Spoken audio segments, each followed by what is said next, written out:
तो स्कॉर्पियन और पनिशर तो साइड कैरेक्टर्स है, उनका समझ में आ जाता है। और पनिशर तो स्पाइडरमैन को हेल्प करने वाला है। जब स्पाइडरमैन हर एक तरीके से ब्लॉक हो जाएगा, मतलब हर तरीके से उसके पास उसके आसपास खतरा ही मंडरा रहा होगा, तब जाकर वो पनिशर के अड्डे में जाके छुप जाएगा।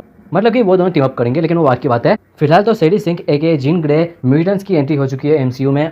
According to trailer, Jean Grey की जो पावर्स है वो पूरे न्यूयॉर्क में काम कर रही है, एक्सेप्ट स्पाइडरमैन, जो कि हो सकता है कि उसके अंदर जो बदलाव आ रहे हैं उसकी वजह से। अब वो डीएनए म्यूटेशन है या कोई और चीज, क्योंकि यहाँ पर ये जीन ग्रे उसे उसके अंदर जो चीज है उसे एक मॉन्स्टर बुला रही है। और दूसरी तरफ जो द हैंड के कल्ट के मेंबर्स है वो लोग सिर्फ सुपर नेचुरल चीजों के पीछे ही जा रहे हैं, और यहाँ पर ये लोग स्पाइडरमैन के पीछे आए हैं। मतलब स्पाइडरमैन की पावर्स है वो कहीं ना कहीं सिर्फ म्यूटेशन तो नहीं हो सकती, मतलब उसकी पावर्स कहीं ना कहीं सुपर नेचुरल तरीके से कनेक्ट हो रही होगी, और इसी वजह से द हैंड के लोग उसके पीछे पड़े हैं। जहाँ द हैंड के लोग कॉमिक्स में कई सालों से ऐसे सुपर नेचुरल चीज़ों के पीछे रहते हैं इमोर्टैलिटी हासिल करने के लिए। इलेक्ट्रा और द फिस्ट उनका सामना कर चुके हैं, और डेयरडेविल फिलहाल तो न्यूयॉर्क में लगता है नहीं, और यहाँ पर फिलहाल उन्हें मिलने वाला है स्पाइडरमैन, जो कि उन्हें रोकने की कोशिश करेगा।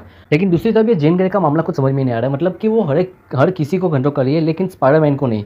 मतलब वो इतना बड़ा खतरा भी नहीं हो सकती है मेरे ख्याल से।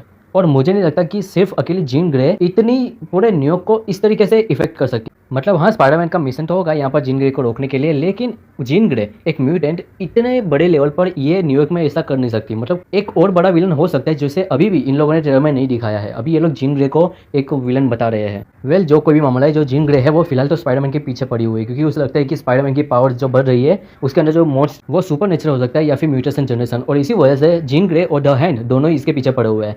जहाँ तक कि द हैंड की बात करें तो ये लोग बिना अपने लीडर के काम नहीं करते। मतलब पिछली बार तो इनका लीडर मर गया था, लेकिन शायद अब ये लोग वापस आए हैं, इसका मतलब इन्हें एक काबिल लीडर मिल चुका है।